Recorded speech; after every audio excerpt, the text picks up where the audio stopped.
yo ahí tengo un problema, Es un problema. porque eso es un problema porque hay gente, hay determinadas lectoras que me leen siempre para lo mismo. Y entonces, pataplas, se funden los plomos, ¿no? Pero Por eso lo es que maravilloso, porque es como, no te lo apuntas como un tanto personal, como, toma, lo he conseguido. sí, es un tanto personal, pero desde el punto de vista de la supervivencia, Ya, dentro de lo que es el mercado, pues es difícil, porque lo que funciona es lo que tú dices. Lo que funciona es básicamente ser reconocible, hacerte una marca. Lo que funciona es que los solos de guitarra de Dire Straits son los solos de guitarra de Dire Straits. Y una novela de Murakami es una novela de Murakami.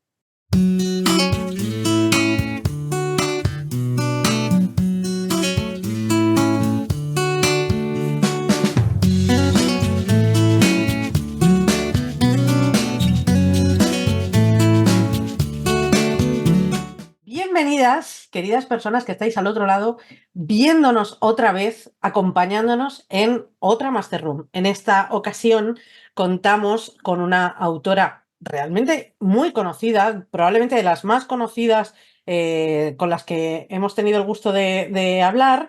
Ella es Marta Sanz, escritora, crítica literaria, doctora en literatura contemporánea, también ha sido docente. Le han dado un puñado de estos que se te salen así un poco por los laicos de premios.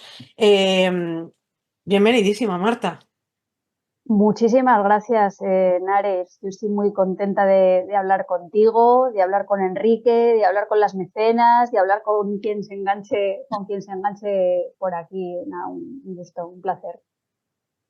Bueno, hoy la Master Room, he de decir que la tenemos como un poquito, la tenemos muy bien preparada, eso sí, probablemente es la vez que más apuntes he cogido para una de estas conversaciones, porque acabamos de leer Persianas metálicas bajan de golpe, que lo tenemos aquí todo señaladito, lleno, llenito de cosas. Y además de eso, tenemos por aquí otro montón, y digo otro montón porque tienes un montón de libros a mí hay algunos que me llevan acompañando un tiempín. En esta charla, como siempre, queremos charlar, bueno, pues de lo que en realidad ya has hablado con un montón de gente antes. Pero bueno, pues vamos a intentar más o menos, pues diferenciarnos una miajina, porque hay muchísima información tuya en redes. Pero sí que es cierto que siempre empezamos, o una de las cosas que más nos gusta es hablar un poco de la trayectoria. En alguna charla has contado que tu madre guardaba junto a tus dientes de leche un poema que escribiste pues como con 5 años o una cosa así.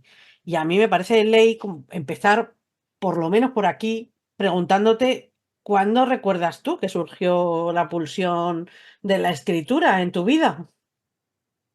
Bueno, yo no me recuerdo sin la pulsión de la escritura. Yo era una niña a la que le gustaban muchísimo las palabras. Me gustaban las palabras. Y me gustaban mucho las palabras por cómo sonaban las palabras. Había palabras cuyo significado evidentemente yo no conocía en absoluto, pero me sonaban de maravilla. Y entonces de esa fascinación por el lado musical, esa parte como matérica y orgánica de las palabras, desde ahí yo iba a los significados. Ujú. Entonces, yo así me recuerdo siempre y creo que eso tiene mucho que ver con los juegos infantiles, con el misterio de las cancioncillas que se cantan cuando se salta la comba o cuando yo qué sé, el Antón Pirulero y todas esas cosas que luego te pones a pensar y dices, yo aquí, ¿qué decíamos? Como esa calidad de conjuro un poco que tiene el lenguaje y su misterio. Entonces esto puede sonar un poco místico, pero de verdad fue así en mi caso. O sea, en mi caso es que era esa fusión del significado con la resonancia. Entonces yo me acuerdo de toda la vida, pues muy fascinada por este mundo del lenguaje, por este mundo de las palabras y a partir de ahí por hilar las palabras en canciones, en poemas, en historias y para mí era mi manera de comunicarme con los demás, para mí era mi manera de jugar, para mí era mi manera a veces de entender lo que no sabía. Luego he usado las palabras para poner orden en el caos del dolor y cosas así, o sea que no me recuerdo sin palabras. Y luego hay veces que la gente te dice, a ti es que te gustan mucho las palabras y te lo dicen como una cosa insultante o tal. ¿Qué me va a gustar a mí? Quiero decir, ¿qué le vamos a hacer? Claro Claro. que me gustan, naturalmente que me gustan las palabras y sus filos y sus puntas y su capacidad, ojalá, para construir el mundo.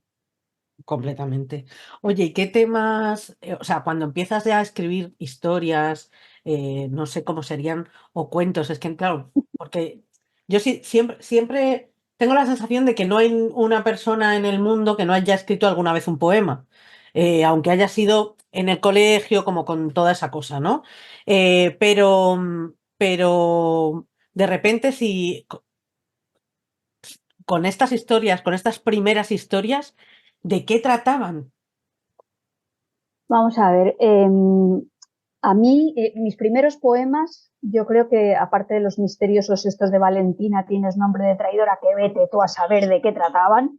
Yo me De imagino que verdad. de amor, adulterio y cosas García Lorquianas, de esas que estaban de moda en los 70 y siguen estándolo, pero en ese momento más dentro de las familias, mis padres eran así un poco hippies y entonces en mi casa pues, se leían estas cosas y se hacía teatro y muchas fiestas y estas historias, ¿no? Entonces, mis primeros poemas fueron de desamor.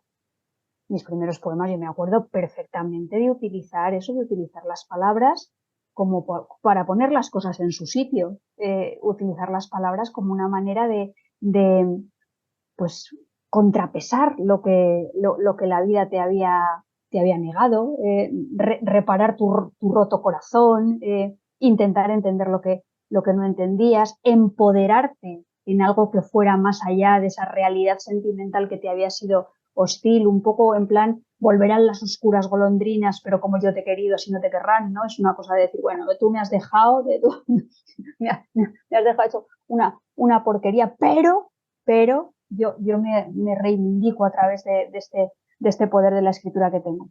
Tú Y sí que tenías luego, la última palabra, ¿eh? hombre, totalmente, yo tenía ahí la palabra y la verdad y la justicia, faltaría más, ¿no?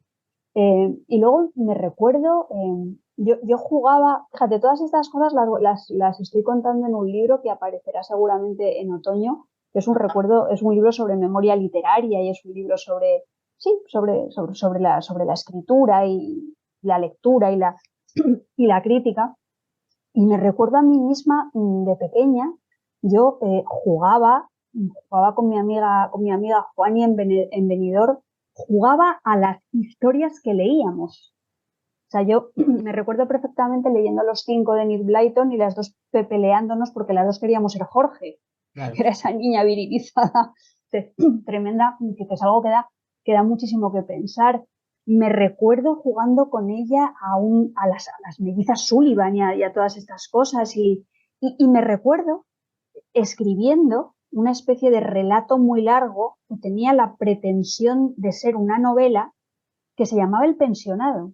Hola. Y se llamaba claro, y se llamaba El pensionado porque las historias que a mí me fascinaban eran esas historias, por una parte, truculentas, criminales, que ocurrían en pensionados suizos en los que estaban matriculadas niñas privilegiadísimas que al mismo tiempo participaban de misterios y resolvían crímenes. Entonces era un poco como una transposición de esas lecturas a las que jugábamos. Me acuerdo perfectamente que había un tebeo que se salía en esta colección de Bruguera, que era Cristina y sus amigas. Y Ajá. Cristina y sus amigas eran unas chicas que estaban en un pensionado, Lidia, Ángela, Cristina, Patricia, que resolvían. Entonces, yo creo que iba un poco por ahí, ¿no? Y luego te das cuenta de que esas cosas que parece que no tienen que ver nada contigo, tienen mucho que ver contigo, porque tienen Bueno, que ver con los primeros textos que tú eres capaz de metabolizar y luego también tienen mucho que ver con lo que se supone que debe contar la literatura.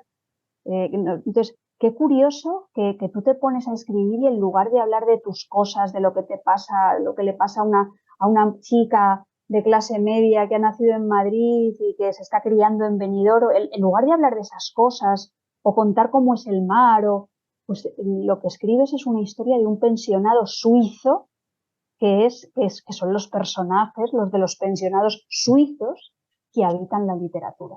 Bueno, pero es que ya solo con los títulos, o sea, ya estaba ahí todo el carácter hecho. O sea, Valentina tiene el nombre de traidora, que me parece, me parece maravilloso, porque además me toca en lo personal muchísimo, pero el pensionado también, o sea, es como, tiene una Bueno, contundencia que podrían ser perfectamente títulos de libros que escribieras posteriormente. A mí me gustaría contarte algo, casi como una especie de confesión así rara, sobre cómo te descubrí yo, porque es algo que a día de hoy todavía me hace pensar y tener reflexiones que me siguen sirviendo. A lo mejor a ti te da igual, porque en fin, no, total, seguro que no. pero, pero a mí me parece bastante curioso. Yo te descubrí con clavícula. Yo tengo un prejuicio al que intento saltarme, pero que soy un poco esclava de él, que es que todo lo que tenga olor a mainstream, a que todo el mundo lo está leyendo, escuchando, etcétera, a mí yo tengo como, espérate, ¿no? Espérate a ver cómo se mantiene en el tiempo, etcétera. Entonces, yo leo Clavícula después de que se publicara para un encuentro que hicimos ya con Ediciones Deliciosas, y que quien nos está viendo lo puede encontrar en nuestro canal, acerca de la escritura y la enfermedad, con Ana Pérez Cañamares, con Mónica Ojeda, y también iba a estar Ana Castro, pero finalmente no pudo estar precisamente por razones de enfermedad. Y para aquel encuentro, yo recuerdo que leí un montón de cosas, leí, no sé, pues a Virginia Woolf, a no sé cuántos, y me habían dejado Clavícula. Y, y con Clavícula tuve una primera lectura que fue una lectura que a mí me dejó tremendamente desasosegada. Porque, porque yo de repente decía, esto no es, o sea, yo decía, esto no es verdad. Claro, yo estaba en pleno momento fibromiálgico, Ya. también hay que decirlo, y a mí de alguna manera me sentía como estafada. Bueno, quizás es una palabra muy grande, pero bueno, ¿por qué no? Em, Al tiempo, pero ya al tiempo, bueno, aquel encuentro con Mónica y con Ana fue fantástico, hablamos de un montón de cosas y fue muy bien. A mí me encanta, esto lo sé ahora, entonces no lo sabía tanto, pero me encanta leer cosas con las que estoy en desacuerdo o que creo que estoy en desacuerdo. Eh, y al tiempo te vimos en Torrelodones en un festival que organizaba Nuria Ruiz de Viñaspre, Ah, me acuerdo, sí. en el Sí. que, en el que precisamente leíste Cosas de Clavícula.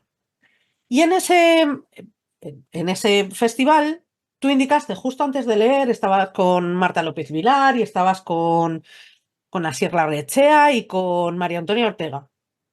Sí, sí, sí, sí. Y con Sergio Fanjul. Eso, y con Sí, Sergio sí, sí. Zurfranjul, Me acuerdo. efectivamente.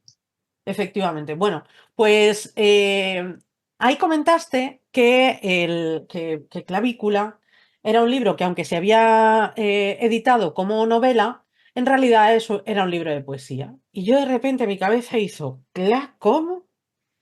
Luego, recientemente, en una entrevista o en algo así, en algo que está en YouTube, comentaste que, en realidad, en aleatorio, en un bar que está en Madrid Sí, y sí, en donde se hizo una lectura, pero que es un bar que además como que para mí es como casa. O sea, sí, sí, sí, que sí. llevo mucho tiempo, muchos años conociendo, bueno, desde que abrió y tal.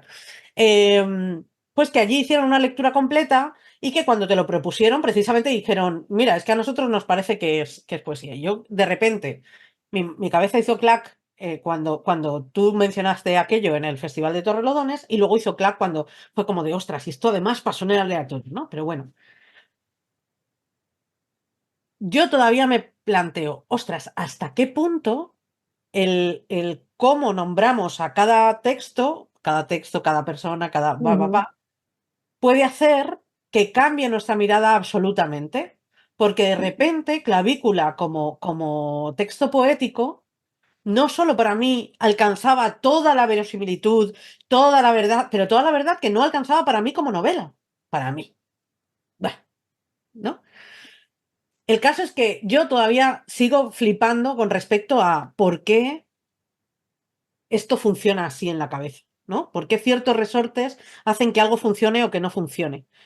Y de repente me doy cuenta, de repente, y cuando sigo leyéndote, de que la poesía está en toda tu escritura. De hecho, en Persianas hablaremos luego, Mm. pero a mí me parece impresionante cómo utilizas la poesía en todo el libro. Así que mi pregunta va por aquí. Lo de la poesía, ¿tú cómo te lo planteas? O sea, ¿cómo llegas a ella y cómo la introduces o si se introduce sola en tus textos? ¿Tú Mira, cómo? en el caso de Clavícula, o sea, yo creo que hay una cosa que a mí sí que me parece importante, y es que quienes practicamos este oficio tenemos, como si dijéramos, algunos fantasmas cronificados. Hay cosas de las que de una manera directa o de una manera tangencial siempre hablamos y siempre se cuelan por nuestras palabras, y siempre quiero decir, están vinculadas a quiénes somos desde un punto de vista de género, desde un punto de vista político, social, extracción de clase, cultura. Eso está ahí y aparece fantasmagóricamente en tus escritos, quieras o no quieras. Pero luego hay una parte que se relaciona con el oficio de escribir, con el lenguaje, con la conciencia de las palabras que te lleva a ser versátil y a intentar buscar en cada momento las palabras, los géneros, las hibridaciones, los golpes en la mesa retóricos, las rabietas que que sean necesarias, ¿no? Entonces, lo que a mí me pasó con Clavícula, y yo creo que se relaciona un poco con mi experiencia de la poesía, es que yo este libro de verdad lo escribí para salvarme. Y yo no tenía en mi cabeza, es más, Nares, yo no tenía en mi cabeza un libro cuando lo escribí. Ujú. Yo este libro lo fui escribiendo a medida que me dolía, a medida que intentaba salir de una situación que para mí estaba siendo angustiosa porque realmente no sabía si me estaba pasando algo físico, si me estaba pasando algo psíquico, qué puñetas me estaba pasando. Y las dos cosas me asustaban. Y mientras escribía el libro, por ejemplo, aprendí que no podía separarlo uno del otro, que no podía separar eso, lo físico de lo psíquico, de mis condiciones de vida. Entonces, eso yo creo que me hizo esa incertidumbre y ese dolor y esa necesidad de salvarte y esa necesidad de estar muy fuera de ti misma y muy dentro de ti misma, es lo que lleva en gran medida ese tono desapegado a veces de Clavícula. Yo necesitaba mirarme con un prisma deformante, a veces un poco cruel, a veces un poco autoparódico, y entonces, claro, eso no responde a ningún esquema establecido Mm. previamente. Sí, Y entonces eso genera una distorsión por parte de quien lee y es difícil encontrar la empatía, porque tus expectativas se rompen completamente. Entonces, lo que se produce en el proceso de lectura es un malestar. sí, Y a mí eso me interesaba. claro. Yo luego me di cuenta de que eso me interesaba, pero lo curioso, y creo que eso tiene mucho que ver con la poesía como indagación, Mm. la poesía como algo que verdaderamente te ayuda a conocer y se mete en la vida y en el cuerpo y te puede servir para aliviar o te puede servir para desconcertarte completamente. Entonces, eso es lo que se ve en Clavícula y me parece muy importante saber solapar un poco esa conciencia de la escritura como forma de aliviar el dolor, poner orden y en ese aliviar y poner orden generar desconcierto. Y Completamente. me parece también muy importante saber eso, que que nace de un impulso terapéutico y muy personal, y que en un momento determinado yo me doy cuenta de que esos papeles que voy acumulando son una metáfora de algo que le sucede a todo el mundo. A todo el mundo no, pero a mucha gente sí. Y entonces, esa es la peculiaridad de Clavícula, y es lo que creo que hace que Clavícula sintonice con lectores de poesía más acostumbrados a ese leer desde el filo, a ese riesgo, a ese no comprender del todo, frente a un prejuicio que tenemos con la narrativa, en la que todo tiene que estar más o menos claro, hay una serie de normas o de reglas que hay que respetar, y si no las respetas parece que te toman un poco el pelo. Pero eso también nos lleva a pensar un poco en que tenemos una visión muy reduccionista de la novela, muy invadida por la comercialidad, muy invadida por lo que yo llamo ahora la gentrificación de los estilos, ¿no? Todos los libros como el mismo libro, todas las ciudades como la misma ciudad, y la cultura entendida siempre como ocio. Justo ahí iba yo, porque tienes una frase fantástica, yo te he sacado como frases de contexto para ahora comentarlas, pero que creo que va justo a esto que dices.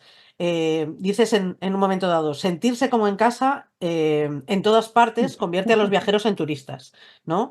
Y precisamente esto tiene que ver con otra idea que tú repites muy a menudo, que son los estilos gentrificados, y que para mí está muy cerca de la idea de marketing de la marca personal, ¿no? Y entonces me parece que aquí hay un totum revolutum con respecto a qué es, qué va en qué cajón, cómo tienes que mostrarte, diferénciate, pero sé como el resto. Eh, busca tu voz, pero marca tu estilo de manera que seas reconocible. Que yo hay momentos que digo, joder, si es que yo veo una peli de Almodóvar y ahora sé que es de Almodóvar solo por los colores, el no sé qué, el cómo está el guión, y digo, es como un Zara. O sea, yo sé el tipo de ropa que me voy a encontrar en... Bueno, aquí no nos paga nadie, pero, pero vaya, si voy a tal tienda o si voy a tal marca o si voy a casi a cualquier sitio, ¿no? Y tú, sin embargo, lo que haces es precisamente jugar con los estilos de manera que los utilizas a tu favor, ¿no? A favor de la historia que quieres contar. Una de las cosas que nos ha volado, bueno, una de tantísimas. Con Persianas empiezas con frases bastante cortas y se va complejizando y termina con un ritmo completamente distinto, con subordinadas mucho más largas, con que yo sentía que me iba costando más leer, que, que se iba volviendo todo mucho más denso, y y a la vez sentía todo el rato que la tristeza se iba acrecentando. O sea, eso me parece increíble. Entonces, quiero que nos cuentes un poco esto, o sea, el cómo utilizas los distintos géneros, eh, cómo te llevas con esto de la marca personal, o con esto de vámonos de viaje y vamos a la misma ciudad que hemos visto en todas partes tantas veces. Mira, yo más allá de las reflexiones que tú ya has resumido perfectamente, yo esto me lo planteo ya como problema, o sea, como problema personal. Mm. Yo tengo un grave problema, un grave problema personal, y a veces una relación un poco tóxica con el espacio de recepción, porque creo que para ciertas lectoras o para ciertos lectores puede resultar desconcertante.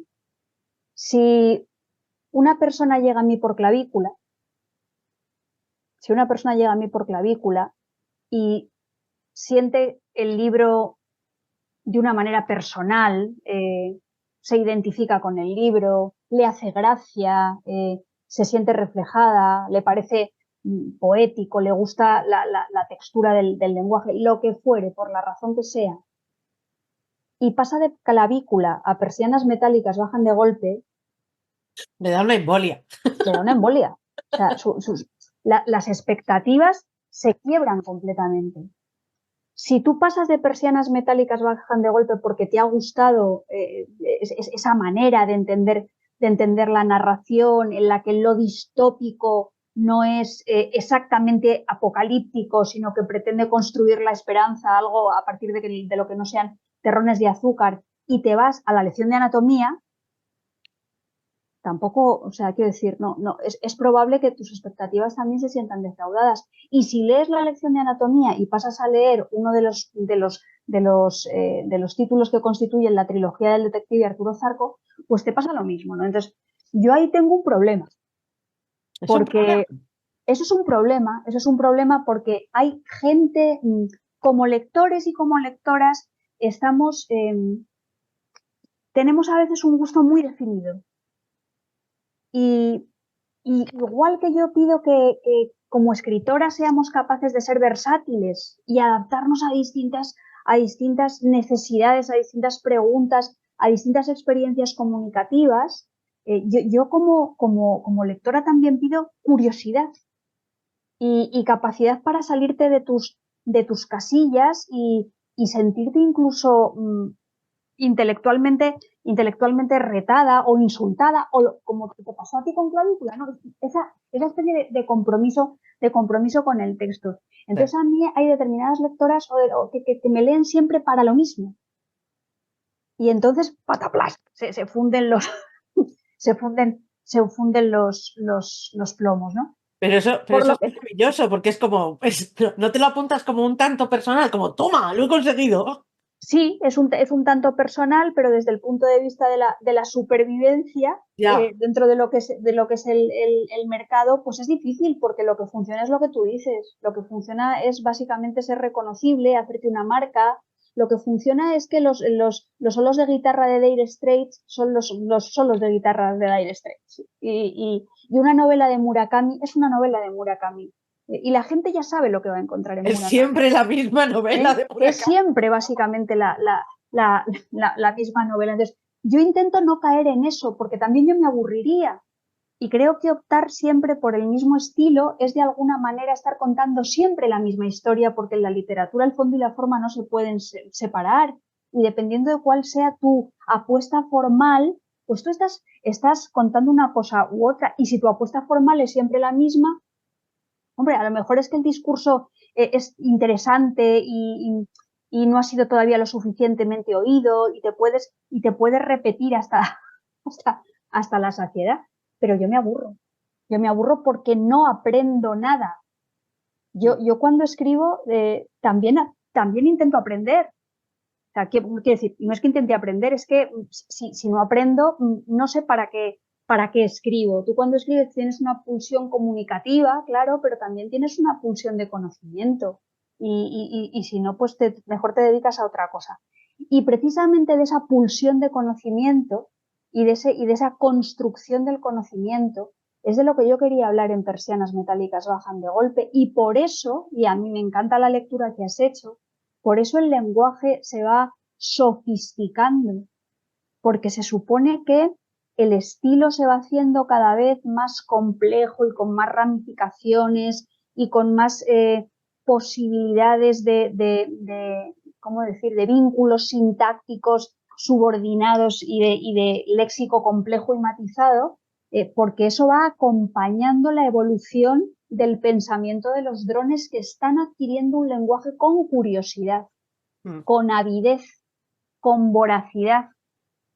Y eso se coloca en paralelo a la pérdida de memoria y la pérdida de aptitudes lingüísticas por parte de los que y de las que no somos drones ni inteligencias artificiales, por parte de las personas que jugamos al Candy Crush y buscamos todos los datos del mundo en Google y no hacemos un esfuerzo de indagación que no sea inmediato y tenemos prisa y esa prisa ha hecho que la poesía, y esto vuelve a llevarnos al comienzo, la poesía, la lectura de poesía, la lentitud que exige la lectura de la poesía, la falta de literalidad y de explicitud de la poesía, la haya convertido en un instrumento político.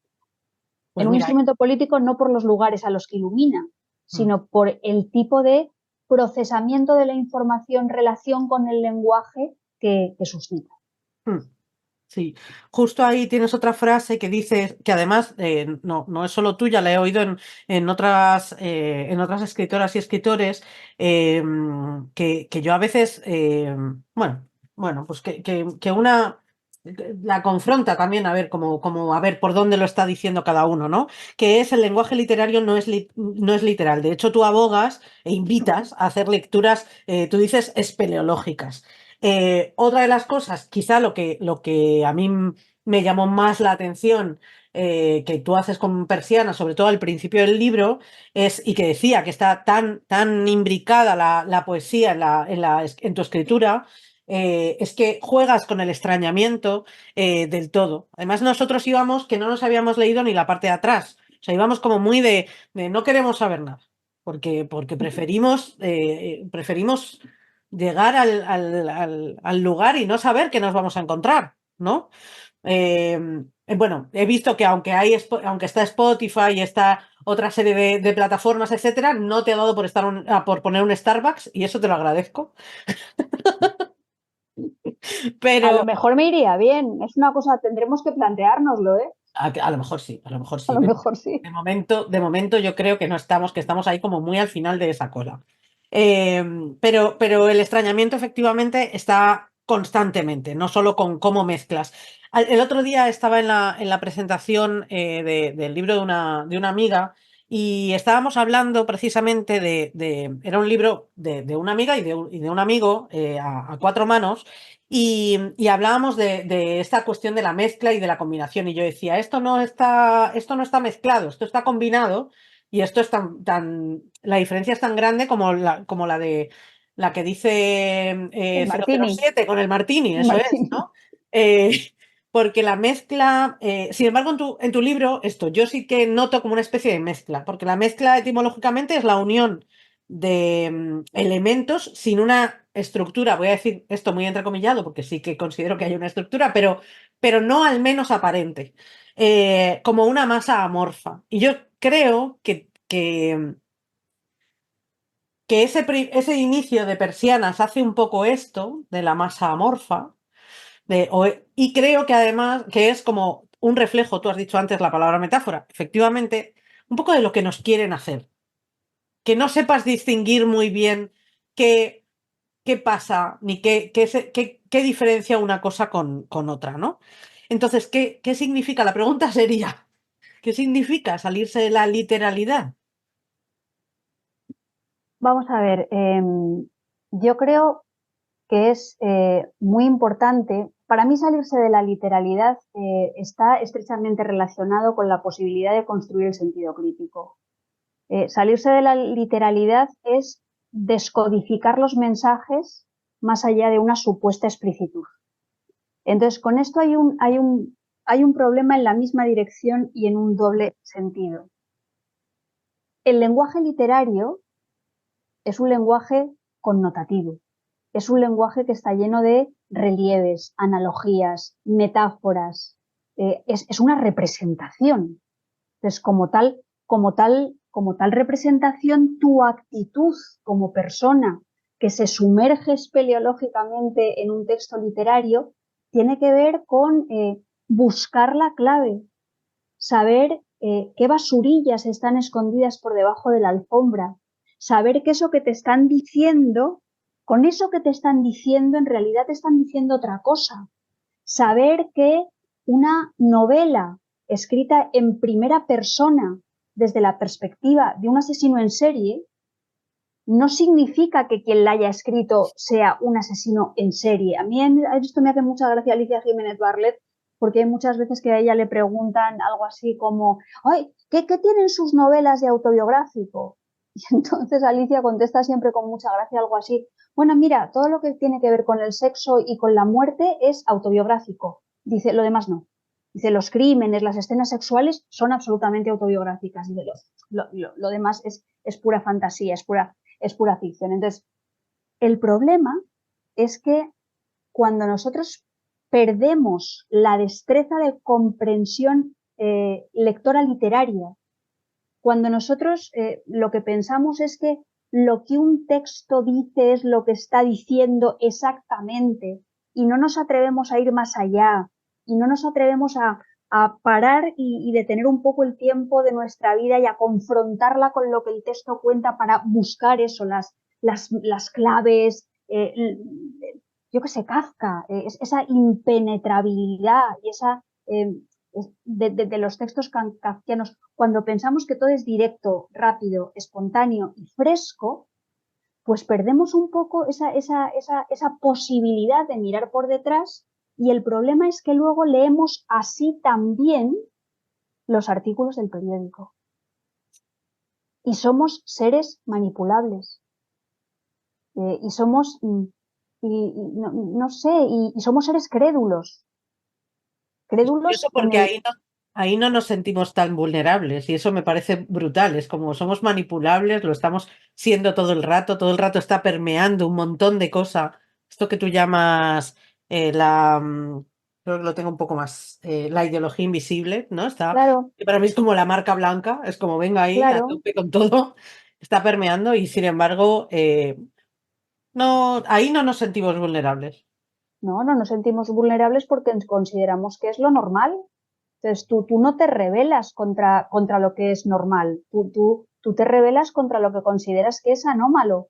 Pero si consideras que eso que estás viviendo todos los días es lo normal, no te vas a rebelar contra nada de eso, pero en cualquier caso, la posibilidad de las fake news, la posibilidad de que la gente crea de verdad yo qué sé, que la nieve no existe y que es una cosa artificial que generan satélites, no sé qué, y el terraplanismo y todas estas historias, yo creo que está estrechamente relacionado con la prisa, con la espectacularidad de los mensajes, con ese momento que no tenemos de pausa, de orden y sobre todo de algo muy importante, con la memoria y la capacidad de relación conceptual, con el sentido de la historia. Mm. Me parece que la historia acabara en el punto donde nosotros hemos nacido. No, no, no, no, no, no, no. no.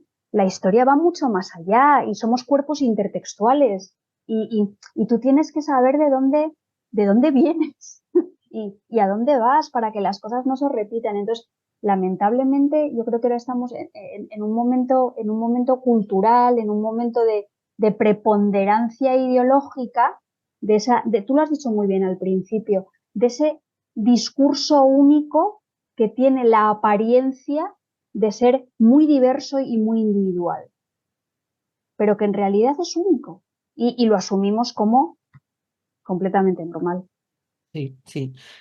Otra de las cosas que tú hablas y contra las que va este libro, este último libro, creo que los anteriores también, pero bueno, es contra algo que tú llamas el lenguaje anoréxico, ¿no? Adelgazado, esta cosa de usar de 1200 a 1500 palabras. Y, a mí me surgía todo el rato esta pregunta ¿nos quieren hacer desaparecer? Bueno, yo espero que no, espero, espero que verdaderamente no existan este tipo de conspiraciones, pero lo que sí que es verdad es que por lo menos deberíamos estar un poco más atentas.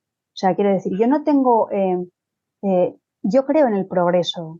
Vamos a ver, yo soy muy consciente de que en este momento de la historia hemos superado muchísimas etapas y que, claro, las condiciones de vida de las mujeres, la salud, las posibilidades de acceder a la cultura, de tener una vida digna, en todos en la gran extensión de la palabra, son muchísimo más grandes que hace 100, hace 200, hace 300 años.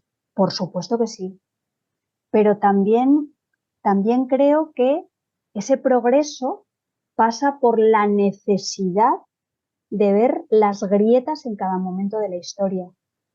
Ese progreso pasa por la necesidad de entender que la botella está medio vacía y siempre hay que llenarla. Siempre, siempre hay algo que llenar. Entonces, por ejemplo, en el momento en el que estamos viviendo, creo que con la tecnología lo que practicamos es un poco una forma del papanatismo tecnológico. Naturalmente que las nuevas tecnologías son maravillosas para muchísimas cosas, para que tú y yo estemos hablando en este momento, Por los ejemplo. avances médicos, o sea, yo qué sé, cantidad de cosas. pero también hay que mirar un poco lo que sería su reverso oscuro. ¿En qué sentido están modificando? O sea, primero, en qué sentido pueden ser utilizadas políticamente para, pues yo qué sé, por ejemplo, para no afrontar problemas sociales cada vez más críticos? ¿En qué sentido empobrecen nuestra memoria? ¿En qué sentido están cambiando? Y no digo que estén cambiando para peor, pero tampoco para mejor, sino sencillamente que están cambiando Mm. nuestras maneras afectivas de relacionarnos con los demás, nuestras maneras de entender la política. Entonces, a todo esto tenemos que estar atentas, tenemos que saber que estamos viviendo en una crisis no en el sentido de para abajo, sino crisis en el sentido de mutación. Y tenemos que pedir explicaciones, que esto a mí Y me da la sensación de que se nos olvida, que es como todo el claro, rato estamos esperando como respuesta, o sea, no respuestas, soluciones, pero lo que yo ya no, o sea, aquello de, mire, señores, si no lo van a solucionar, explíquenme entonces qué están haciendo. claro, hay una especie como de tendencia a decir, bueno, esto es imparable. Sí, Bueno, claro, sí, es imparable, bueno, pero si es imparable, vamos a pararnos. claro. Si es imparable, vamos a pararnos, ¿no? Hay una especie como de eso, de no entender las causas, la relación causa-efecto, de no querer un poco escudriñar en quién es el jefe de todo esto. Los dueños de la inteligencia artificial se reúnen para decir que la inteligencia artificial puede acabar con nosotros. Perdonen, la inteligencia Tengo, artificial son ustedes Marta, y son sus dineros y sus redes telefónicas y sus cosas. tengo Dime, una dime. foto Sí. de ellos. ¿Sabes quiénes son? Sí, A sí. ver, a ver, Sí, enséñamela. sí, además no me lo esperaba yo encontrar así, pero hace unos meses nos fuimos a Francia y en un pueblecito yo me encontré esta foto, me la tuve que traer y te lo juro que, claro, cuando hoy de repente la he visto he dicho, se la tengo que enseñar a Marta, A ver, a ver. esto, estos son. ¡Ostras, son esos! Estos aquí abajo pone en francés la antigua y prestigiosa sociedad secreta de los que tiran del hilo. Tal cual, pues son esos. Al final eran los mismos de siempre. Claro, pero completa, y tal y como lo describes, los describes tú en el libro, por otro Lo- lado. los Que no mismos. teniendo la foto me parece muy fuerte que sepas escribirlos también, Marta. Claro, claro, yo no lo conocía la foto, pero ahora que lo sé ya, pues, a lo mejor no hubiera escrito el libro de haber Claro, visto porque la foto. estaba tan claro, ¿verdad? En un pueblecito perdido Estaba... de ahí, del sur de Francia, que era como, bueno, pues esto debía estar en todas partes, todo el mundo debería saberlo. Esto es lo que se ha dicho de toda la vida, son los mismos perros con distintos collares. Esto es. Hay veces que la sabiduría popular es verdaderamente sabia. Sí, sí, sí, sí, sí. No siempre cómo se utiliza, pero ahí en la sabiduría Sí, sí, popular sí. está. A mí me gustaría que habláramos un poco, bueno, yo ya he dicho antes que es que no me iba a dar tiempo a hablar todo lo que quiero hablar contigo, pero bueno, vamos a conformarnos con lo que nos dé tiempo a hablar. Y no me quiero quedar sin hablar un poquito más de persianas metálicas bajan de golpe. Ujú. Para mí, persianas es un delirio lúcido. Es un delirio lúcido que ensancha los adelgazados límites del pensamiento. Es un libro incómodo. Yo soy muy fan, no siempre lo he sido, pero actualmente soy muy fan de todo lo que sea. Tú antes has dicho que era que provocaba malestar con respecto a clavícula, etcétera. A mí este me parece que es incómodo.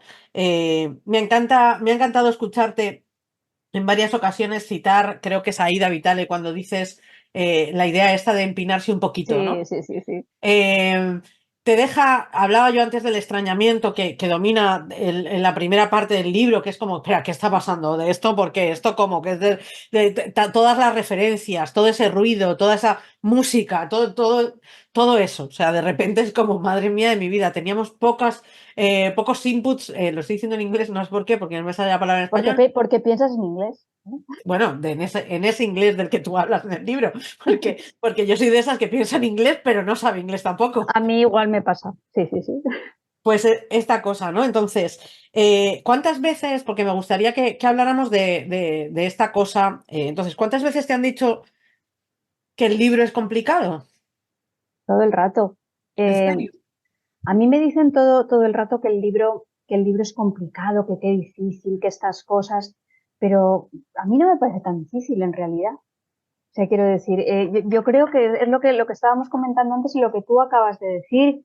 Si tú como lectora, y yo como lectora soy así, asumes que lo que hacen los libros es levantar una persiana de estímulos, de sugerencias, a partir de los cuales tú tienes que, como decía Ida Vital, eso, empinarte un poquito para entender lo que pasa o buscar el hilo que sintoniza con tus necesidades, con tus zozobras afectivas e intelectuales para ver si a partir de ahí surge algún tipo de conexión, una manera diferente de ver la realidad, pues ya están. Entonces, todo el mundo dice que, o casi todo el mundo dice que el libro es muy, muy difícil, pero porque ya hemos perdido esa costumbre de pedirle a los libros un poco esa actitud interrogativa. Y luego también hay un prejuicio respecto al propio concepto de la dificultad. Yo me he encontrado en clubes de lectura hablando de este libro con con esas mujeres a las que muchas veces se desprecia diciendo, es que una mujer de Almendralejo esto no lo entendería. Y entonces eso parece que te convierte a ti en alguien elitista y que está excluyendo a las mujeres de Almendralejo. Y yo que trabajo mucho con las mujeres pues eso, de Almendralejo, de Úbeda, de Elda o de donde sea, te das cuenta de que hay algo muy prejuicioso respecto a ellas, porque yo he ido a clubes de lectura y ellas han entendido perfectamente a la primera cuál era la relación entre las tres mujeres del libro y lo que les estaba pasando y cómo estaban atravesadas por la violencia vicaria y cómo había una mirada heteropatriarcal que les hacía ser violentas a las unas con las otras y a tener un concepto de la maternidad absolutamente sacrificado y aniquilador. Entonces, Y que esas estuvieran abocadas a no entenderse y a no claro, claro. encontrarse. Entonces hay veces que dicen, no, es que claro, es que tú escribes libros que no puede entender todo el mundo. No, perdona. Estás minusvalorando la capacidad de la gente para Estás hablando entender demasiado de ti mismo, José Manuel. o lo que fuere. Entonces, yo esto lo he aprendido con el paso del tiempo y precisamente lo he aprendido hablando con muchas mujeres que leen. Y digo mujeres porque me da la gana y digo Porque son la mujeres también mayoría. porque son la mayoría de las que participan en los clubes de lectura de una manera activa y de una manera curiosa. Entonces, ¿mi libro es complejo? Bueno, pues quizás es complejo, pero no es complejo de esa manera elitista en la que algunas personas lo quieren colocar. Al revés, las personas que son despectivas son las personas que creen que cualquier lectora, cualquier lector, haciendo un pequeño esfuerzo de empinarse, no puede acceder a todo tipo de propuesta literaria. Otra cosa es que luego te guste o no te guste, la aceptes o no la aceptes, Mm, la compartas o no la compartas, pero comprenderla, mm. naturalmente que la puedes comprender. Porque además hay algo que también se nos olvida. A veces para entender un texto literario tenemos que tener contexto, tenemos que tener conocimientos previos, pero muy a menudo son los textos literarios los que nos dan informaciones para ampliar nuestra perspectiva contextual. Y estamos todo el rato yendo del texto al contexto, del contexto al texto, y así se construye el conocimiento, ¿no? Y luego en el caso de Persianas, pues claro, este es un libro que tiene también esa dimensión poética asociada todo el rato a lo acústico, Eso es. a lo auditivo. Entonces, la manera de decir el estruendo, la acumulación de músicas, las persianas metálicas bajan de golpe. Bueno, la lista que no sé si has hecho, pero me dan ganas de leérmelo de nuevo para ir haciendo la lista de todas las canciones y de todas las referencias. O sea, hubo un momento que esto Enrique lo puede atestiguar, claro, íbamos leyendo en voz alta y entonces de repente el landing blue era difícil decirlo. Landing Blue. Y entonces, claro, yo llegué al momento de ¡oh! Y además me acuerdo que te insulté sin ánimo de insultarte a ti, pero fue como de ¡qué cabrona! Es un Blandy Blue, ¿ves? Como lo de la masa amorfa. Yo de repente flipada así. Y Enrique diciendo, no, no, no lo veo, no lo veo, no tal. Bueno, no lo veo, claro, 2 páginas más allá, yo, ¡oh! ¡Oh! Míralo. Y luego otra serie de referencias que son mucho más sutiles, que tienen que ver con cómo vas construyendo las frases, con cómo terminas frases con canciones, o cómo solo está la musicalidad y de repente es como, claro. uy, esto me recuerda a, o el poema, o el no sé cuántos, ¿no? Y luego hay referencias directas, ¿no? De hecho, haces a un personaje que nosotros no conocemos, yo no lo conocía al menos, a Enrique que le gustaba más la historia, a lo mejor yo creo que él sí sabía, le haces femenino, que es el amor secreto de Cucú, en realidad, ¿no? Por el que se queda loco viendo la televisión. A Brunel. Eso, No, Jordana Bruna. Jordano Bruno, Eso, que es lo que hago Jordana Bruno. eso es. Eso es. Eso, fíjate, eso está basado, porque claro, aquí es muy importante una visión de la cultura metabolizada. Como cuando nos dicen la cultura es inofensiva o es ornamental o es accesoria, mentira, cochina podrida, todo se nos queda en el cuerpo como una mancha y hay veces que se nos quedan en el cuerpo como una mancha cosas frente a las que hacemos el esfuerzo de empinarnos y entonces las procesamos y tal, pero hay veces que lo que se te queda en el oído es el estribillo de una canción tonta que no sabes que está, y eso se relaciona mucho con la ideología invisible, lo dominante se te va quedando, va siendo permeable a todo lo dominante. Entonces, en Persianas Metálicas Bajan de Golpe se rompe un poco esa barrera que separa la cultura de élite de la cultura popular y en el caso de Jordana Bruna, es que Persianas Metálicas Bajan de Golpe no habría podido ser escrita si yo no hubiera visto durante un periodo bastante largo de mi vida Sálvame. Ajá. Y entonces durante Cuéntame más. una temporada en Sálvame, había una especie como de extraña máquina de la verdad que no se llamaba Jordana Bruna, pero se llamaba Copérnica, Ah, que ya, ahora lo entiendo. Ahora lo entiendo que todo. tampoco está nada mal. Y No, no. Copérnica hacía exactamente lo que hacen en el programa que fascina a Cucú, hacía vectorizaciones del rostro de las personas a quienes interrogaba y entonces Copérnica decía vectorización y entonces por el gesto Claro, de los su microgestos, párpado todo detectado. izquierdo el fulano está mintiendo y yo estaba absolutamente fascinada. No me Decía, extraña. pero madre mía de mi vida, y digo, esto lo tengo yo que contar en un libro, entonces forma parte de esos programas de televisión, de esos materiales que tienen absolutamente enganchada a la población de Landing Blue Rhapsodia, que como tú muy bien has dicho, termina convirtiendo en Landing Blue. Landing Blue es el Landing Blue, bla, bla, bla. Es como la distorsión absoluta, algo que se va como bla, bla, Sí, bla, sí, sí. derritiendo lentamente. Entonces, por ejemplo, todas esas decisiones respecto a las palabras, las deformaciones de las palabras, las potencias de los sonidos, son decisiones estilísticas que remiten a una necesidad de transmitir un significado. Entonces, yo creo que es una novela realista. Muy. Es una novela Ah, realista que lo que hace es utilizar la sátira, la deformación de la distopía, las exageraciones de la música y las hipérboles en general para hablar de ese momento tan terrible que vivimos en la pandemia, sobre todo, mm. en el que de repente nos hicimos conscientes de que las persianas metálicas se podían cerrar de golpe, pero no solamente desde un punto de vista laboral, sino desde el punto de vista de que éramos la primera generación entre muchas generaciones que nos habían antecedido, que teníamos la sospecha de que quizá nuestros hijos iban a vivir peor que nosotros. Mm. Y eso Entonces me lleva esto, a otro de los recursos que usas, que es la repetición y que me parece increíble, porque bueno, la repetición es un recurso estilístico, todo, pero por un lado, aquí esa posibilidad de que no vuelvan a bajarse de golpe es todo el rato ese vértigo, pero luego, sin embargo, es todo el rato estás escuchando esos sonidos, ese parte meteorológico, esas repeticiones de no podía dejar de mirar, ese claro, bueno, es que tantas otras, el Persianas es el futuro, Persianas Metálicas bajan de golpe, es el futuro, y bueno, y otras cuantas, porque tienes un montón de repeticiones que claro, van marcando el ritmo de la novela.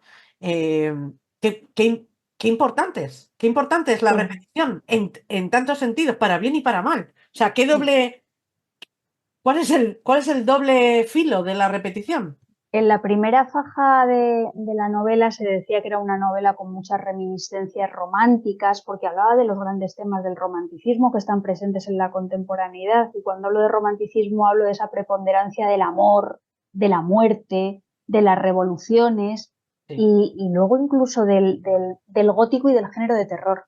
Mm. Entonces, la repetición tiene que ver con el reflejo dentro del reflejo, dentro del reflejo, dentro del reflejo, con la desmaterialización del cuerpo, con los fantasmas y esa especie de pérdida del cuerpo que nos hace tener una visión de lo afectivo completamente diferente y que posibilita los discursos del odio, conecta con este cambio de mundo Mm. en el que lo que domina es la imagen, en la que lo que domina es lo ausente. Yo ahora te estoy haciendo más caso a ti, Ya. que estás, pero no estás, ¿eh? Sí, sí. que algo que tengo aquí al lado, ¿no? Entonces hay una especie como eso, como de hegemonía de la ausencia. Y además hegemonía de una ausencia que es como una puesta en escena todo, todo, todo el rato, ¿no? Entonces, la repetición forma parte de ese juego en el que la materia, la temperatura y el tacto se deshacen en píxeles, o como se diga, píxeles, ¿cómo se dice? Píxeles, sí. No lo sé, se dice Punto píxeles. de cruz de toda la vida. Punto de cruz lumínico fosforescente Eso es. de toda la vida. Te tengo que contar, no sé si conoces esta noticia, yo la he visto precisamente en otra pantalla, en otra pantalla, de otra pantalla, de otra pantalla, y nunca mejor dicho, una noticia que, o sea, me ha llegado, o sea, me ha llegado, la he visto justo antes de empezar esta conversación contigo. Y es que en Nueva York han abierto un restaurante de pollo y ramen que dices, bueno, pues otro más, son los nuevos cupcakes, bueno, pues vale, ok, en el que quien te atiende es una persona que ves a través de una pantalla y si esto fuera poco, esa persona no está en Nueva York, está en Filipinas. Mm, Pero esto implica que una persona en Nueva York cobraría por hora $19 la hora y la persona en Filipinas cobra 3,5 la claro. hora. Como puede aceptar propinas y de hecho, porque está en Nueva York y no sé qué, no sé cuántos, esa persona que está trabajando a quién sabe qué horas, porque a quién le importa que esta mujer tenga unos ritmos cicladianos medianamente tal, eh, hace que el hecho de que acepte propinas y que las propinas estén en base a Estados Unidos, tenga un sueldo mayor que cualquier otra persona con muchos más estudios que ella en su propio país. Y yo decía, es que persianas metálicas bajan de golpe no es ciencia ficción. Eh, y tú lo dices todo el rato, ¿no? Que habla del presente. De hecho, yo antes de conocer esta noticia, que es que yo es que como no sé qué me vuela más la cabeza, yo decía, no, este libro no es ciencia ficción, es tecnología ficcionada. Es todo lo que aparece, ¿no? Todo lo que aparece tiene que ver con cosas que existen, todo existe. Todo existe. Y luego lo único es que efectivamente estos drones tienen emociones y tienen mucha más capacidad de acción de lo que tienen las personas. De hecho, a mí, yo con los drones no podía dejar de pensar en la época en la que fui teleoperadora, Ay, madre. porque los guiones de teleoperador te obligaban a desvincularte emocionalmente de la persona con la que estabas hablando. Ya. Y al principio tú podías pasarle a un departamento o a otro, pero luego empezaron a generar departamentos estancos de manera que tú no podías pasar a un cliente al que estabas molestando a las 4 de la tarde para venderle X, si tenía una avería o lo que sea, ya no le podías pasar con el departamento donde le pudieran ayudar. ¿No? Esto Ya. pasa y ahora es como igual, tremendamente normalizado. Y entonces sentía como que eso era yo he sido ese dron. O sea, yo conozco a mucha gente a día de hoy que son esos drones. Mira, yo creo, cuando yo estaba escribiendo este libro, había una consigna que tenía todo el rato en la cabeza y que de hecho mi amigo, el escritor Juan Vilá, Me decía, con esta consigna tienes que hacer una camiseta. Yo tenía un poco la visión de que el futuro ya está aquí y es súper chorra. Hay algo del futuro que era profundamente hortera, que era chorra, que era em- empobrecedor, insisto.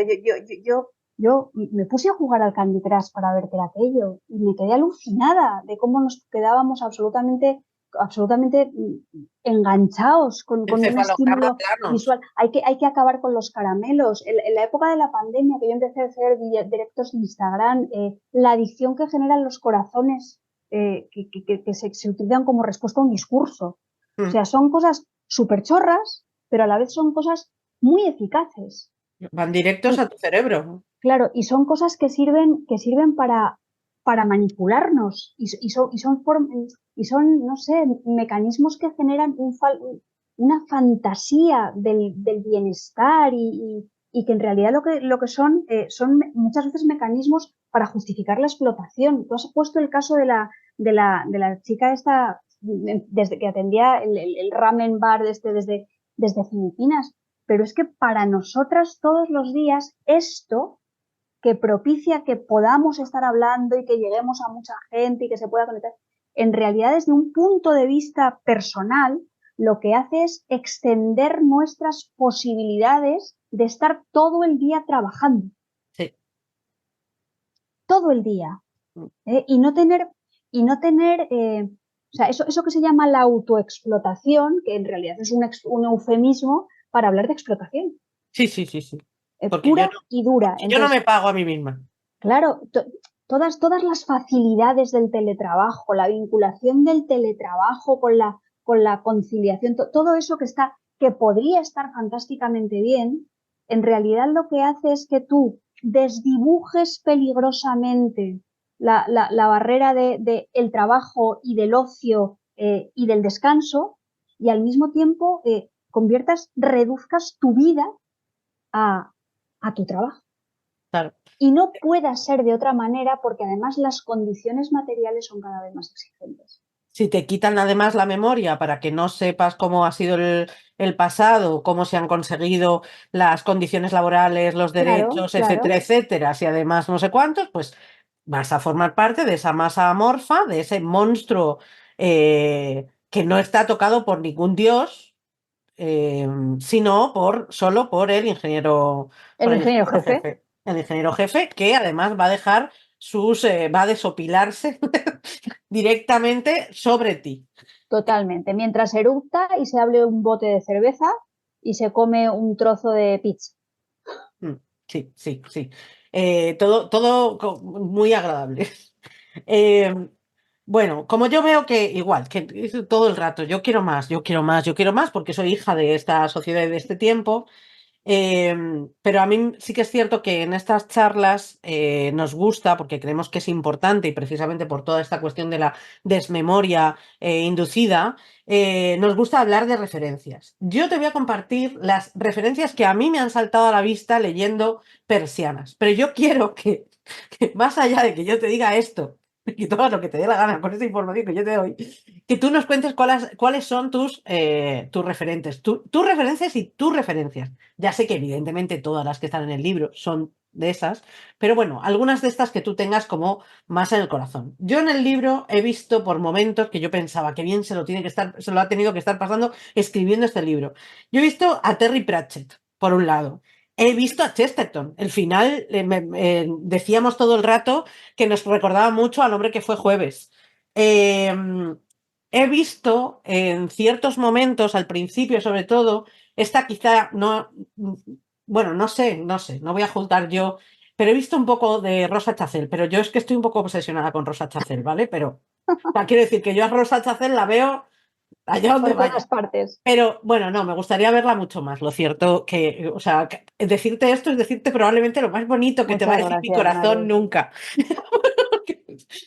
O sea, esto no se lo digo ni a mi marido, fíjate lo que te digo. Pero sí con respecto a cierto, sobre todo al principio, es como le da igual la trama, le da lo mismo la trama, mírala. Y entonces, y hay como toda una especie es una novela muy barroca también, pero todo está para algo, no es decoración de interiores, todo está por algo puesto, ¿no? Y también, bueno, pues toda la parte social, también he visto cosas de Luisa Carnes que juraría que sí que es un gran referente tuyo.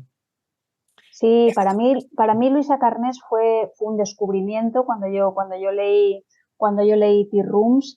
Y fíjate que cuando estaba escribiendo la novela no me estaba dando cuenta de hasta qué punto estaba presente, y justo me encargaron un prólogo para hoja de lata de Tea Rooms y encontré una referencia a las persianas metálicas que bajaban de golpe.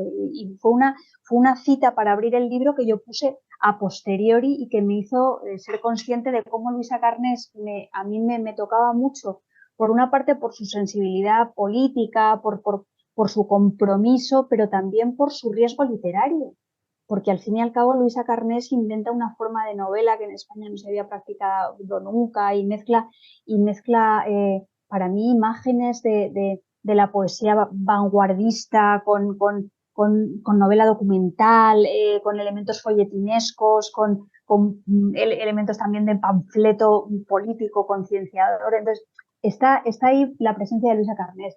Luego hay, yo creo, una influencia bastante clara de todo lo que es el ciberpunk. Y para mí el ciberpunk me llega más que a través de la literatura, a través del cine. Mm. A mí me llega a través de películas como Blade Runner, que ya sabéis que es una adaptación del famoso cuento de Philip K. Dick, ¿no? Entonces eso también está ahí. Y el propio vanguardismo, o sea, todo el lenguaje de la vanguardia, del surrealismo, está muy presente. Entonces, fíjate, yo vincularía más persianas metálicas bajan de golpe con todo ese tipo de deuda poética que con las fuentes de la ciencia ficción, que por otra parte son fuentes muy específicas, es un campo con una genealogía muy, muy, muy organizada y en cierto sentido muy ortodoxa.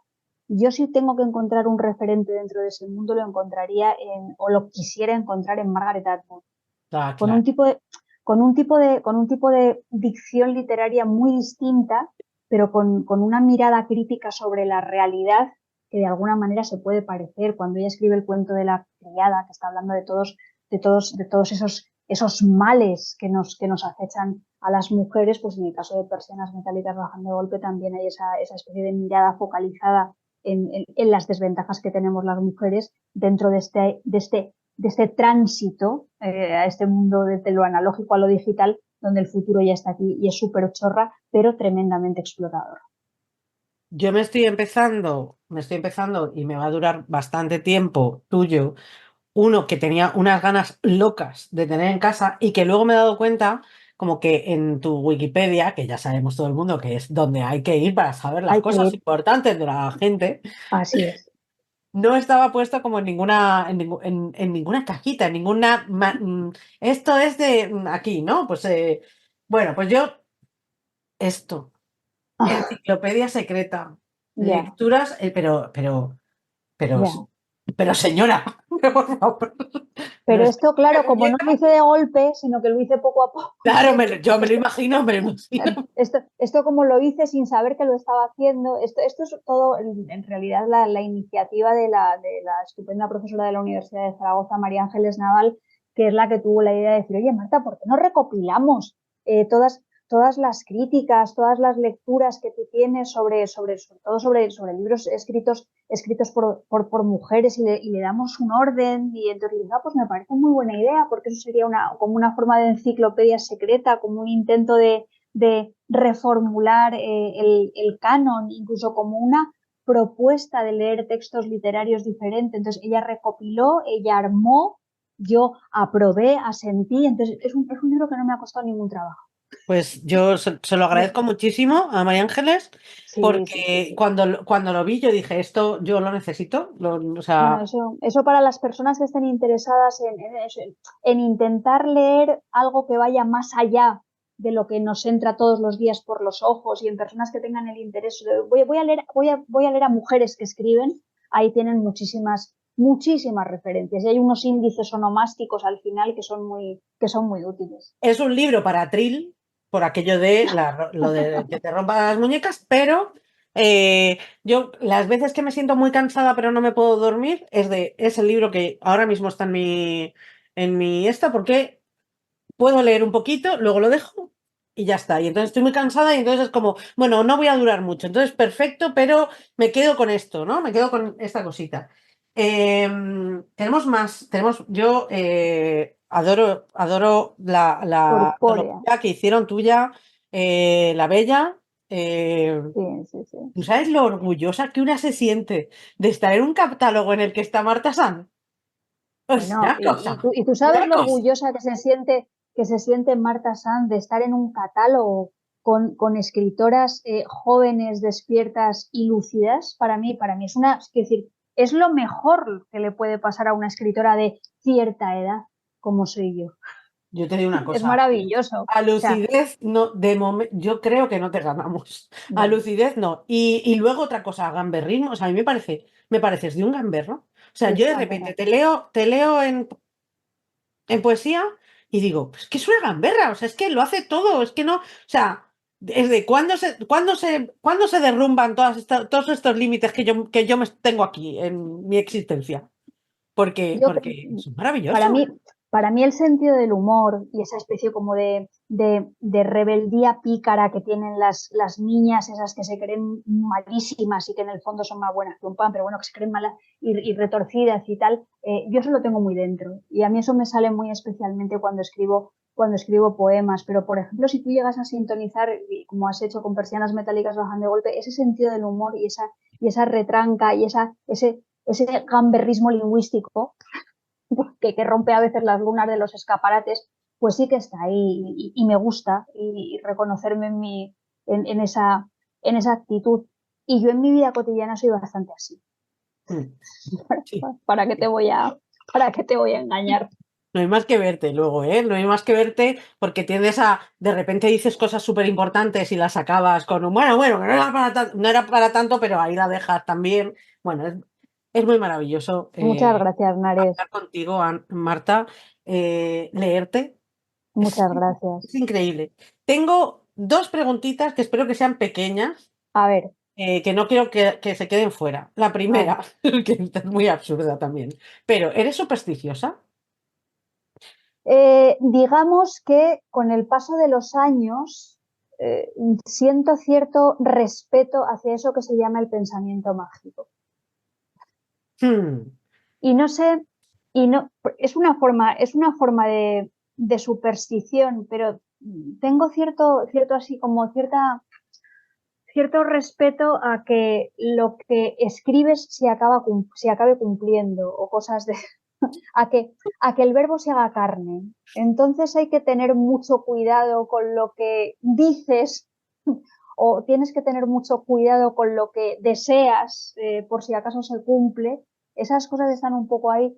Y luego también creo que el pensamiento mágico se relaciona con la vulnerabilidad. Se relaciona con la vulnerabilidad y con cierta inseguridad que por mucho tiempo que pase no se pierde. Y creo que ese no perder la seguridad desde el punto de vista, no perder la inseguridad desde el punto de vista personal es malo porque desgasta, Hmm. pero desde el punto de vista creativo es bueno porque te coloca siempre en un filo, en un lugar de pregunta. Entonces, cuando yo, por ejemplo, sigo diciendo, si me da tiempo a cruzar este semáforo en verde, mi día hoy va a ser maravilloso. O cosas así, o yo qué sé.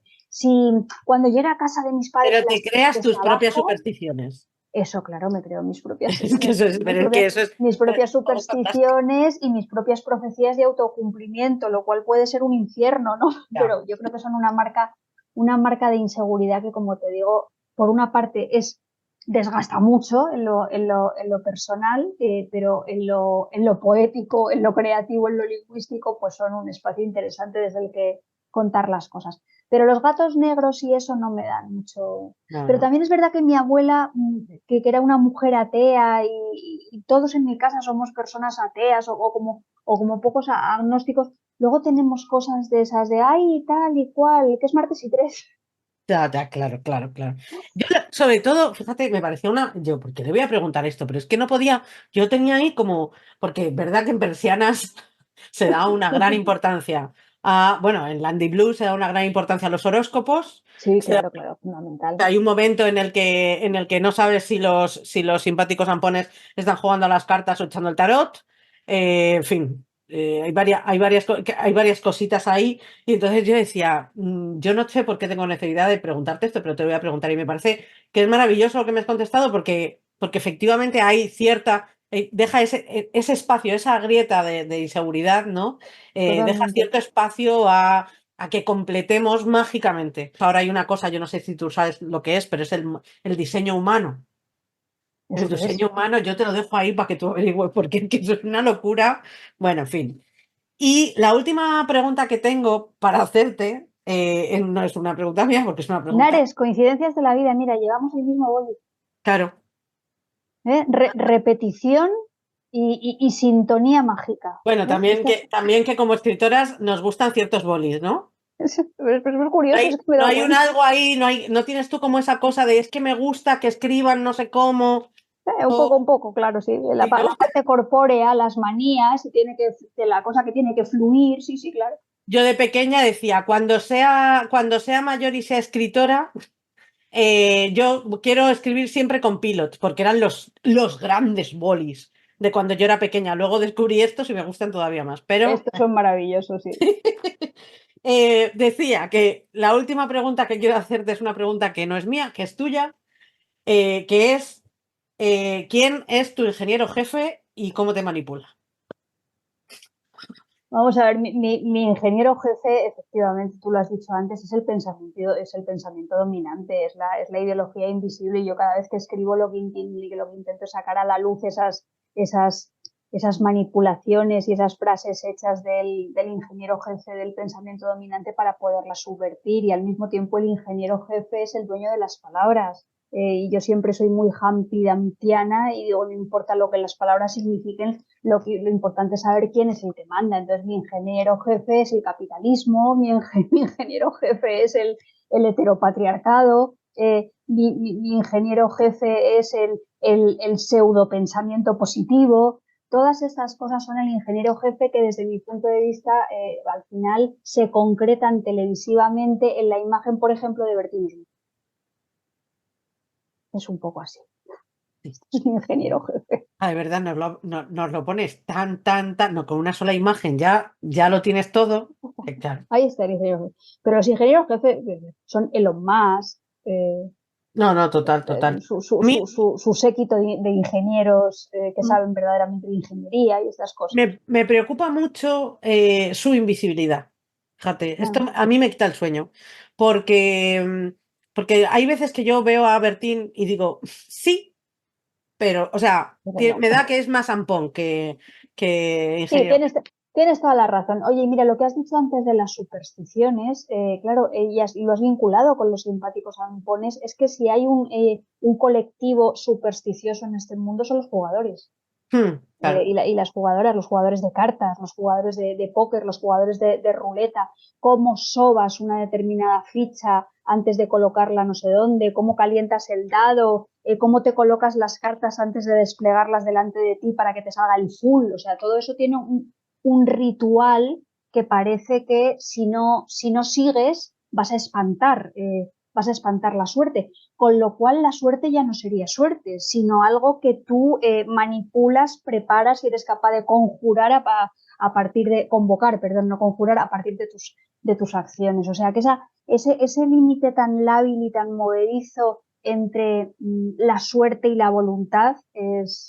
es también un tema que a mí me interesa mucho. Sí, yo lo pensaba sobre todo con respecto a cómo los ricos tratan cada vez, bueno, siempre, pero en los últimos tiempos se ha visto mucho más de vestirse como si fueran pobres y cómo los pobres perseguimos como locos vestirnos como ricos, ¿no? Tal cual. Entonces ahora los ricos tienen esta cosa de que no se vea la marca, que no, que sea, que no El lujo silencioso. otra vez, ¿no? Sí, sí, sí. El lujo silencioso, que sea de lujo, pero que sea tal. Que, bueno, o pensaba en el de Apple, no me sale, Steve Jobs, que se Uh vestía nada más que con una camiseta y unos vaqueros, -huh. o cualquier chaval, que podría pasar perfectamente desapercibido en cualquier ámbito, en cualquier tal, y así ves a los a los de Facebook, a los Sí, no sé sí, cuántos, sí. o sea, no tratan de que el marketing rija su vida. Ellos quieren todo el rato pasar desapercibidos. Yo todo el rato me pregunto quiénes son, porque nos cuesta mucho ponerles cara. O sea, Claro, hay sobre como todo. otras cosas, ponen otras cosas delante, ¿no? Pero Y nos nos cuesta mucho. sentimos, y nos sentimos partes de ellos, quiero decir, y sentimos que todos vamos en el mismo barco, y sentimos que son imprescindibles, y sentimos que formamos parte de su cuerpo. Entonces es una cosa es bastante difícil provocarte una enfermedad autoinmune para combatir todo eso que tienes tan interiorizado. Eso es una cosa muy complicada, Y, pero y bueno. sin embargo, y sin embargo pasa. Sí, yo solo puedo darte las gracias, Marta. Y antes de darte las gracias, creo que no te las voy a poder dar lo suficientemente, porque además yo soy ¡Hala! obsesiva, exagerada y todo esto. Eso Entonces, está muy bien. Ser exagerada es lo mejor. En que este sepas, mundo no se puede hacer otra cosa más que exagerar y quejarse mucho, ay, sin pues parar. check y check. Hago las dos, pero genial. O sea, matrícula en esas dos Muy bien. cosas. Esto quiere decir que el día que nos veamos en persona, el abrazo va a ser contundente. Y mientras tú buscas algo para leernos, así para terminar con super broche de oro, yo voy a hacer un poquito de spam porque a pesar de todo, pues estamos en las plataformas, estamos en las redes sociales y además lo hacemos para los demás, lo hacemos para compartir, lo hacemos para que llegue, para hacer divulgación literaria y artística de las obras de mujeres. Así que si nos quieres ayudar, tú que nos estás viendo, a llegar a más gente, a ver más cosas, a que contemos con más escritoras, con más artistas con las que tener charlas tan geniales como la que hemos tenido hoy con Marta, por supuesto, dale al corazoncito, comparte, hazte mecenas muy fácil. Con solo 3 euros al mes en Patreon puedes ayudarnos muchísimo a mantener, bueno, pues toda esta actividad que llevamos a cabo. Ven a nuestras presentaciones de libros, que ahora ya somos editorial y acabamos de sacar 2 primeros poemarios fantásticos que vamos a presentar muy pronto. ¿Qué más? ¿Qué más? Pues que compartas, que eso no te cuesta nada, no nada, pero a nosotras nos ayudas un montón porque el santo algoritmo también está. Toma. Bueno, yo os voy a leer un fragmentito de un capítulo que se llama Drones anortografofílicos. Y simplemente os tengo que decir que la anortografofilia es una parafilia que está catalogada, que es reconocible y que consiste en que hay seres humanos que se ponen cachondos y se estimulan sexualmente ante la visión de las faltas de ortografía. Con lo cual hay mucha gente que debe estar todo el día. Como diría mi madre, hay gente pato. Hay gente pato. Entonces, pues esto es una parte de este capítulo en el que en realidad, bueno, pues esto sería anecdótico y Flor Azul, esto hay que saberlo, es uno de los drones. Es una ginedrón, un dron que vigila a una mujer mal. Flor Azul, mal, empezamos muy mal. Blanding Blue, nos ha. Eso. Flor Azul recuerda el día en que contempló, como a través de los gruesos vidrios de un acuario, lo que estaba soñando la mujer madura. Su hipocampo comenzó a colorearse con distintas gamas de azul y contra los estratos de un azul cada vez más oscuro en cuanto más abisal, fueron apareciendo criaturas marinas rojas, asalmonadas, amarillas, que nadaban alrededor de arrecifes sin punta y sobre praderas de posidonias. De pronto, en la estática estampa que coincidía exactamente con un dibujo que la mujer madura había pintado en octavo de GB, en la estática estampa por la que había conseguido su único 10 en la asignatura de dibujo, los peces empezaron a nadar. Los peces dejaron de ser criaturas pintadas para transformarse en criaturas vivas. De entre ellos surgió la pálida silueta de la mujer desnuda, pero armada con gafas de bucear. Las carnes se le movían con la flacidez de los músculos que bucean y su pubis era una masa de musgo broncíneo y verdoso, más liso que el rizado cabello flavio de la mujer madura. En su hipocampo, colonizado por los hipocampos del sueño, caballitos de mar, las conchas, los pulpos y las alfonsinas muertas, el dibujo infantil se había solapado con el recuerdo de una inmersión en el Mediterráneo anterior a las desecaciones, la anosmia y la desaparición de la vida en lagunas saladas que ya solo son barro para las cremas envejecedoras de una renacida doctora Aslan. El dibujo se vivificó y la mujer madura se soñó a sí misma como una obra de arte.